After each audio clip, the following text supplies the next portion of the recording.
ময়ূখ রঞ্জন ঘোষের official Facebook page disable করে দেওয়ার দাবি করেছিল বাংলাদেশ সিভিলিয়ান ফোর্স নামে একটি হ্যাকার কমিউনিটি।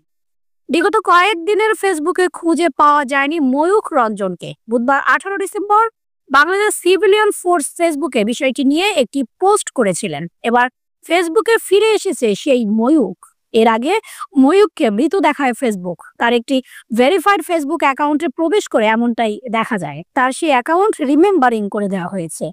বাংলাদেশ সিভিলিয়ান ফোর্সের পোস্টে বলা হয়েছে, কলকাতার সাংবাদিক ময়ূখ রঞ্জন ঘোষের অফিসিয়াল পেজ অপসারণ সফল।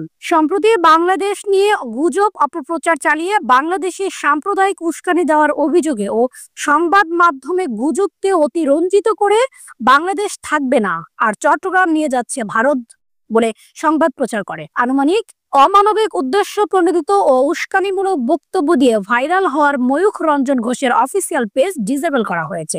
এরপর দেখা যায় গত কিছুদিন আগেও তার পেজে কপিরাইট ক্লেম করে তাকে সতর্কবার্তা দেওয়া হয় এবং এরপরও একই কাজ করলে ডিসেবল করে দেওয়া হবে বলে জানানো হয় আগের পোস্টেই।